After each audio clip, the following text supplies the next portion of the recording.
Hi friends, welcome to Kavitha இல்லம். வாங்க எல்லோரும் இன்றைக்கி ஆடி வெள்ளி சாமியெல்லாம் கும்பிட்டு முடிச்சிட்டிங்களா? நானும் இன்றைக்கி சிறப்பாக சாமி கும்பிட்டுருந்தேன். காலையில் எந்திரிக்கும் போதே இன்றைக்கி மாரியம்மா மாரியம்மா அப்படின்ற மாதிரி ஒரே தெய்வீக உணர்வாகவே இருந்தது. காலையில் எந்திரிச்ச உடனே முதல் வேலையாக நம்ம அடுப்படியெல்லாம் க்ளீன் பண்ணிடுவோம்னு சொல்லிட்டு ஃபுல்லாக எல்லாம் இந்த அடுப்பு மேலே போட்டிருக்கிற ஸ்டாண்டெல்லாம் எடுத்து எல்லாத்தையும் நல்லா விளக்கி கழுவிட்டு நல்லா தொடச்சி விட்டேங்க. அடுப்பை அப்படி தொடச்சிட்டு நம்ம பார்க்கும்போது அவ்வளோ சந்தோஷமாக இருந்துச்சு. அவ்வளோ க்ளீனாக நல்லா க்ளீன் பண்ணியிருந்தேன். அப்புறம் அதில் மஞ்சள்லே கோலம் போடாமல் மஞ்சள்லே கோலம் மாதிரி 2 கம்பி போட்டு அதில் குங்குமம் வச்சு வச்சுருவேன். ரொம்ப பிடிக்கும் எனக்கு. அப்புறம் நம்ம அன்னபூரணியை நினச்சி ஒரு ரவுண்டாக மஞ்சள் தடவிட்டு அதில் 5 பொட்டு வச்சுருவேன். அது எனக்கு அம்மா அவங்க செஞ்சதுலேருந்து அதை பார்த்து நான் அப்படியே நானும் இன்ன வரைக்கும் செஞ்சுட்டு வரேன். அப்புறம் மாக்கோலம் ஃபுல்லாக அடுப்படி மேலேயும் போட்டு விட்டுட்டு வெளியே வாசலில் ஃபுல்லாக போட்டிருந்தேன். இந்த மாவு கட்டி எப்போ தெரியுமா, நம்ம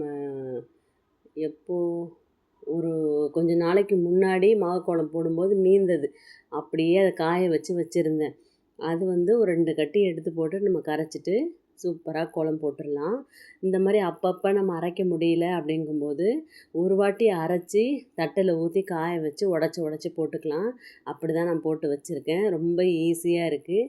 எப்போல்லாம் நம்ம மாக்கோலம் போடணும்னு நினைக்கிறோமோ அப்போது 2 கட்டி எடுத்து போட்டால் நல்லாயிருக்கும். பார்க்கவும் அவ்வளோ அழகாக இருந்துச்சு வாசலும் அடுப்படி மேடையும். அப்புறம் மாவு அரைச்சிருந்தேன். சூப்பராக பொங்கி வந்திருந்தது.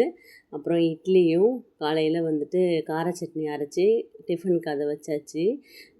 போன வாரம் ஆடி 1ஆந்தேதி வெள்ளிக்கிழமை, ஆடி வெள்ளிக்கிழமை அன்னைக்கு இவங்க பர்த்டே வந்தது. சக்கரை பொங்கல் செஞ்சு கொண்டு போய் கோயிலில் கொடுத்துட்டு வந்திருந்தேன். இன்றைக்கி பொங்கல் மாதிரியே செய்வோம், ஸ்வீட் செய்வோம் அப்படின்னு சொல்லிட்டு கேசரி செய்யலாமான்னு நினச்சேன். சரி கேசரி வேண்டாம், பொங்கல் மாதிரியே செய்வோன்ட்டு கல்கண்டு நிறையா இருந்துச்சு நம்ம வீட்டில், சாமிக்கு வாங்கி வச்சுருக்கேன். டைமண்ட் கல்கண்டில் அதுதான், அது போட்டு கல்கண்டு பொங்கல் வச்சுருந்தேன். சூப்பராக இருந்துச்சுங்க. கல்கண்டு பொங்கலில் நிறைய நெய் முந்திரியெல்லாம் வறுத்து போட்டு தாளித்து வச்சுருந்தேன்.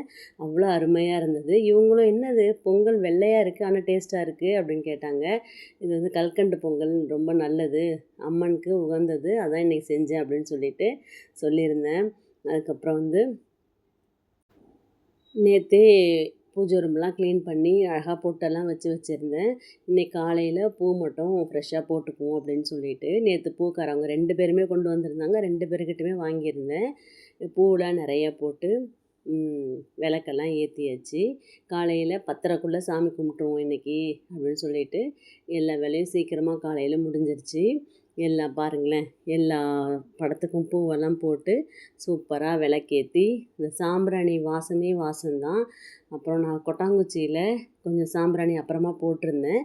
சரி ஃபஸ்ட்டு இந்த கம்ப்யூட்டர் சாம்பிராணி ஒன்று ஏற்றி ஃபுல்லாக எல்லா படத்துக்கும் காமிச்சிட்டு அப்புறம் வெளியே காமிச்சிட்டு ஃபுல்லாக எல்லா வீட்டு ஃபுல்லாக காமிச்சிட்டு வச்சுருந்தேன். ரொம்ப ஒரு பாசிட்டிவ் வைப்பாக இருக்குங்க சாம்பிராணி. எனக்கு அதுவும் இந்த தூள் சாம்பிராணி போட்டு தூள் சாம்பிராணி போடுவோம்ல, அது கறியெல்லாம் இப்போ கிடைக்கிறதில்ல. கொட்டாங்குச்சி ஒன்று வச்சோமா கடகடன்னு எரிஞ்சிரும். அதை எடுத்து போட்டால் அவ்வளோ சூப்பராக இருக்கும் வீடு.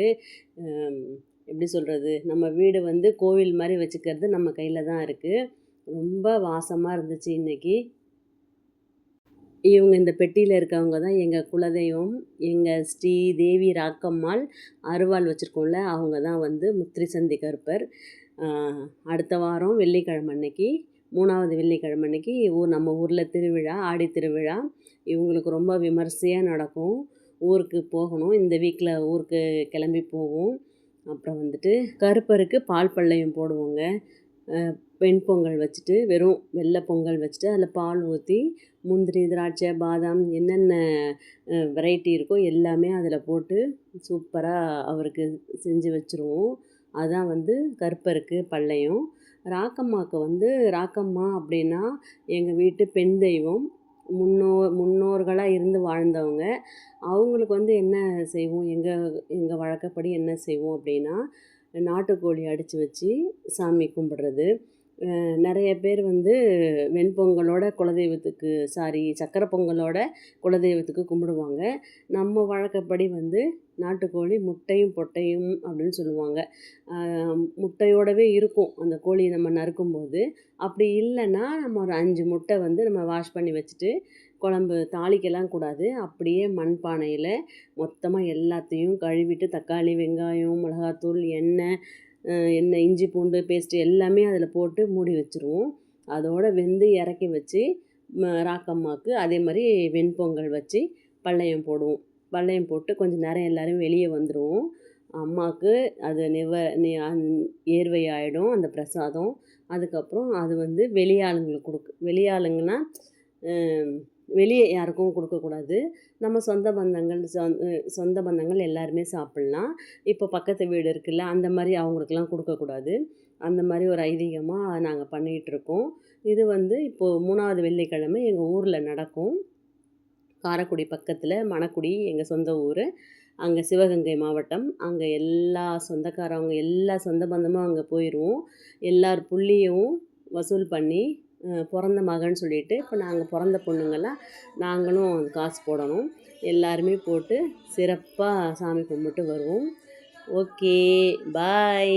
இந்த வீடியோ பிடிச்சிருந்துச்சுன்னா லைக் பண்ணுங்கள், சப்ஸ்கிரைப் பண்ணுங்கள். நெக்ஸ்ட்டு வீடியோவில் பார்க்கலாம்.